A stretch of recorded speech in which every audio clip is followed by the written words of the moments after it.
ഓം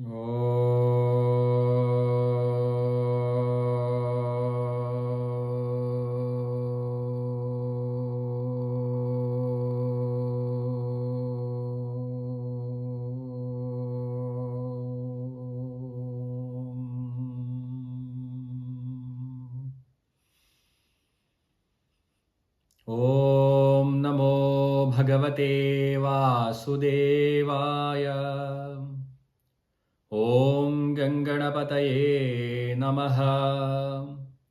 ഓം ശ്രീ സരസ്വത്യൈ നമഃ. ഓം ശ്രീ ഗുരുഭ്യോ നമഃ.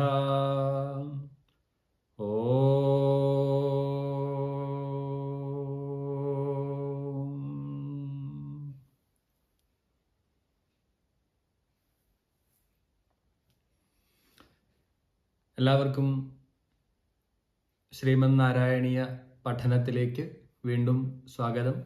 നമസ്കാരം.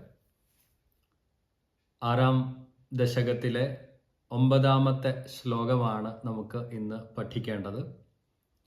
ഭഗവാന്റെ വിരാട് രൂപത്തെ നമുക്ക് മനസ്സിലാവുന്ന ഭാഷയിൽ നമുക്ക് കാണാനും അനുഭവിക്കാനും സാധിക്കുന്ന പല വസ്തുക്കളോടും ഭഗവാന്റെ ശരീരഭാഗങ്ങളെ ചേർത്ത് വെച്ചുകൊണ്ട് ഭട്ടതിരിപ്പാട് നമ്മുടെ മുന്നിൽ അവതരിപ്പിക്കുകയാണ്.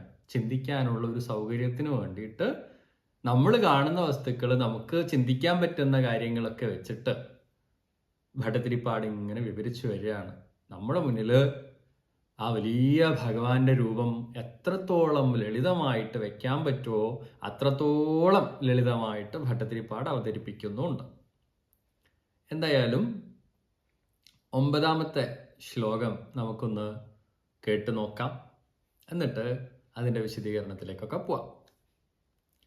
ശ്രദ്ധിച്ച് കേൾക്കുക.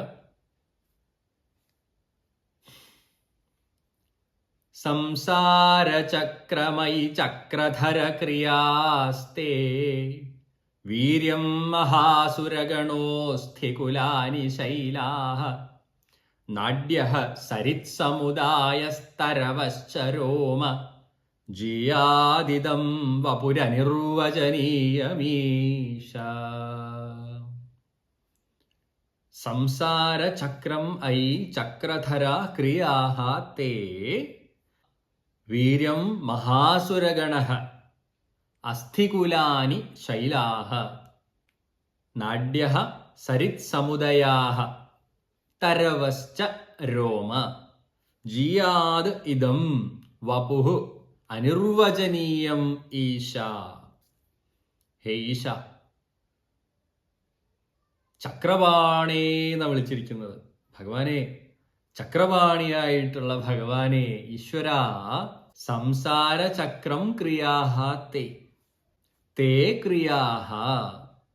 ഭഗവാനെ, നിന്തിരുവടികളുടെ ക്രിയകള്, എല്ലാ ചേഷ്ടകളും, ഭഗവാന്റെ എല്ലാ ക്രിയകളും എന്താണ്? അതാണ് സംസാര ചക്രമായിട്ട് നിൽക്കുന്നത്. ഐ ചക്രധര, ഹേ ചക്രധരനായിട്ടുള്ള ഈശ്വര, നിന്തിരുവടികളുടെ എന്തൊക്കെ ചേഷ്ടകളുണ്ടോ, ക്രിയകളുണ്ടോ, അതാണ് സംസാര ചക്രമായിട്ട് മാറിയിരിക്കുന്നത്. ഭഗവാന്റെ ക്രിയകളാണ് ഈ സംസാര ചക്രം മുഴുവൻ. എന്തൊക്കെ നടക്കുന്നുണ്ടോ അത് മുഴുവൻ ഭഗവാന്റെ ക്രിയകളാണ്. പിന്നെയോ, വീര്യം മഹാസുരഗണാഹ, ഭഗവാന്റെ വീര്യം എന്ന് പറയുന്നത് എന്താണ്? അസുരന്മാരുടെ കൂട്ടാണ്, വാമ്പിച്ച അസുരന്മാരുടെ കൂട്ടം. അതാണ് ഭഗവാന്റെ വീര്യം എന്ന് പറയുന്നത്. ഭഗവാന്റെ അസ്ഥികൾ എന്താണ്? അസ്ഥികുലാനി ശൈലാഹ, ഭഗവാന്റെ അസ്ഥി സമൂഹങ്ങളാണ് പർവ്വതങ്ങളായിട്ട് നിൽക്കുന്നത്. നാഡ്യഃ സരിത് സമുദയാഃ, ഭഗവാന്റെ നാഡികളൊക്കെ ഉണ്ടല്ലോ, അതാണ് സരിത് സമുദയ. എന്താണ് ഈ പുഴകളുടെ കൂട്ടം എന്നൊക്കെ പറയുന്നത്? ഒരുപാട് പുഴകളുണ്ട് അല്ലേ ഭൂമിയിൽ, അത് മുഴുവൻ ഭഗവാന്റെ നാഡികളാണ് എന്ന് പറയാണ്. തരവഹച്ച രോമ, ഭഗവാന്റെ രോമം എന്ന് പറയുന്നത് ഈ വൃക്ഷസമൂഹങ്ങളാണ്, തരുക്കളാണ്. തരവഹ, നമ്മൾ ഈ കാണുന്ന വൃക്ഷങ്ങൾ മുഴുവൻ ഭഗവാന്റെ രോമങ്ങളാണ്. എന്നിട്ട് പറയാണ്, ജിയാദ് ഇതം ഇതം വപുഹു അനിർവചനീയം ഈശ. ഈ വിശ്വരൂപമുണ്ടല്ലോ, ഈ വപു, ഈ വപുസ്, ഈ ശരീരം, ഈ ഇതം വപുസ് എങ്ങനെയാണ്? അനിർവചനീയമായിട്ടുള്ള വപുസ്. ഇത്രയൊക്കെ വർണ്ണിച്ചിട്ട് പറയാണ് അനിർവചനീയമാണെന്ന്. ഇതൊക്കെ പറഞ്ഞു കഴിഞ്ഞിട്ട് ഭട്ടതിരിപ്പാട് നമ്മളോട് പറയാണ് അനിർവചനീയമാണ്. ഞാൻ എന്തൊക്കെയോ പറഞ്ഞു തരാൻ വേണ്ടി ശ്രമിക്കുകയാണ്, പക്ഷേ ഭഗവാന്റെ ആ രൂപമെന്ന് പറയുന്നത് ഒരിക്കലും നമുക്ക് വിശദീകരിച്ച് മനസ്സിലാക്കി തരാൻ സാധിക്കാത്തതാണ്. അങ്ങനെയുള്ള ആ ശരീരം ജിയാദ്, ജയിക്കട്ടെ ഭഗവാനെ എന്ന് പറയാണ്. എല്ലാം പറഞ്ഞിട്ട് ഇതുപോലെയാണ് കേട്ടോ ഭഗവാന്റെ ഇത്. ഭഗവാന്റെ നാഡികളാണ് പുഴകൾ. നമ്മൾ കണക്കൊന്നും പഠിക്കുന്ന പോലെ ഒന്നും ഇരുന്ന് നമ്മൾ വിചാരിക്കരുത് നാഡീ സമൂഹം ഈക്വൽ ടു പുഴകൾ. ഭഗവാന്റെ നാളെ ആരോടെങ്കിലും പോയിട്ട് ചോദിക്കുമ്പോൾ ഇങ്ങനൊന്നും ഉത്തരം കിട്ടണമെന്നൊന്നും വിചാരിക്കരുത്. എന്താണ് രോമങ്ങൾ എന്ന് പറയുന്നത് എന്താണെന്ന് അറിയാമോ ഭഗവാന്റെ എന്നൊക്കെ ചോദിക്കുമ്പോൾ മരങ്ങൾ എന്ന് പറയണമെന്നൊന്നും വിചാരിക്കരുത്. ഭട്ടതിരിപ്പാട് തന്നെ പറയാണ് അനിർവചനീയമായിട്ടുള്ള ഈ പപുസ്സിനെ, അത് ജിയാദ്, ജയിക്കട്ടെ എന്ന് പറയാണ്. എന്ത് ഭംഗിയാണല്ലേ, നമുക്ക് സങ്കല്പിക്കാനാവുമായിരുന്നു ഇങ്ങനെയൊക്കെ.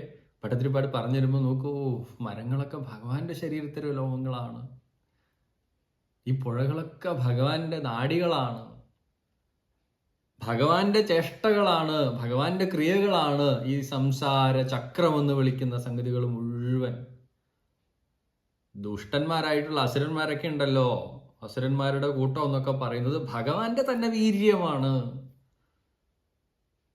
പർവ്വതങ്ങൾ കാണുമ്പോൾ ഭഗവാന്റെ അസ്ഥികളാണ് ഇതൊക്കെ. എന്തൊരു ഉറപ്പാണ് എന്ന് വിചാരിക്കണം. അങ്ങനെയൊക്കെയാണ് നമ്മൾ പ്രപഞ്ചം കാണുമ്പോൾ. മറ്റെവിടെയെങ്കിലും പോയിട്ട് ഭഗവാൻ അന്വേഷിക്കാതെ നമ്മുടെ മുന്നിൽ കാണുന്ന സർവ്വതിനെയും ഭഗവാന്റെ ശരീരത്തിന്റെ ഭാഗങ്ങളാണെന്നുള്ള സങ്കല്പത്തിൽ കാണാനും അതിനെയൊക്കെ ആദരവോടുകൂടി നോക്കിക്കാണാനും സ്നേഹിക്കാനും ഒക്കെ നമുക്ക് സാധിക്കുമ്പോഴാണ് നമ്മൾ യഥാർത്ഥത്തിലുള്ള ഭക്തനായിട്ട് തീരുന്നത്. എന്തായാലും ആ ശ്ലോകം ഒന്ന് ചൊല്ലിത്തരാം, ഒന്ന് ഏറ്റു ചൊല്ലി നോക്കൂ.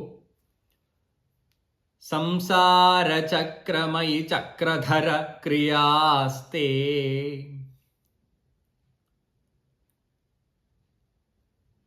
വീര്യം മഹാസുരഗണോസ്ഥികുലാനി ശൈലാഃ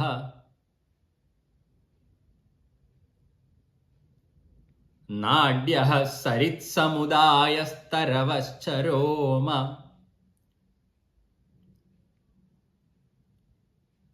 ജിയാദിദം വപുരനിർവചനീയമീശ.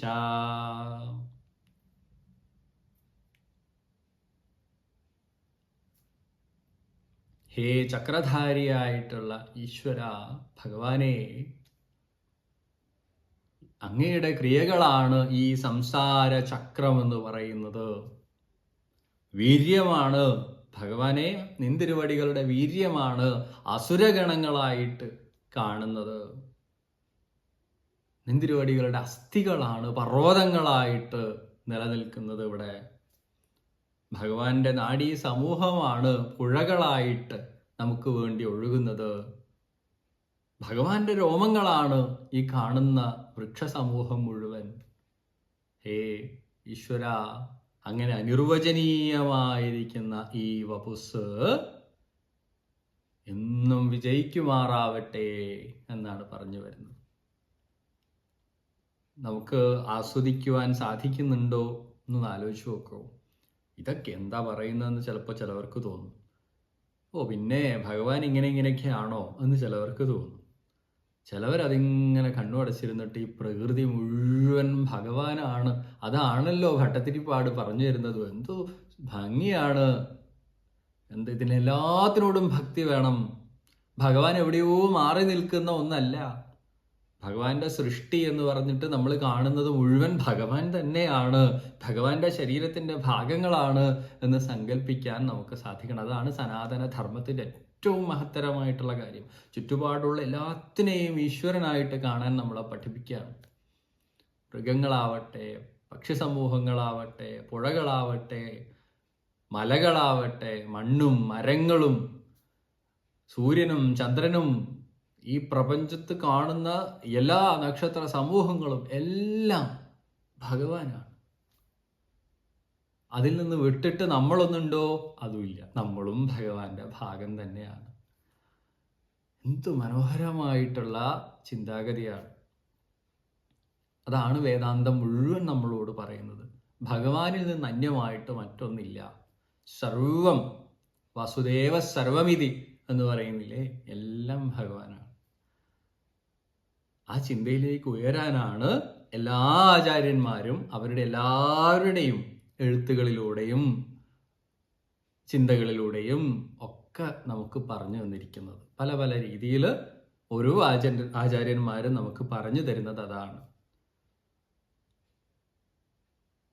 അതുകൊണ്ട് ഭഗവാൻ ഗുരുവായൂർ അമ്പലത്തിൽ പോകുന്ന സമയത്ത് അവിടെ ആ ശ്രീകോവിലിനകത്തിരിക്കുന്ന ഒരു ചെറിയ വിഗ്രഹമാണ് ഭഗവാൻ എന്ന് ധരിച്ചിട്ടുണ്ടെങ്കിൽ അത് മാറ്റേണ്ട സമയമായിരിക്കുന്നു.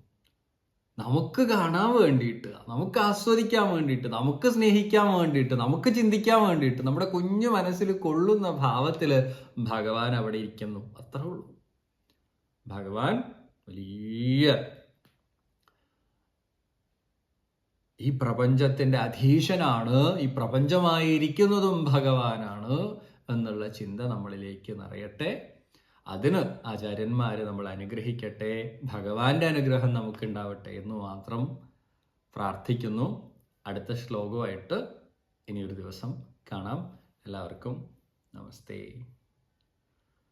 നാരായണായ നമോ നാരായണായ നമോ നാരായണായ നമോ നാരായണ നാരായണായ നമോ നാരായണായ നമോ നാരായണായ നമോ നാരായണ.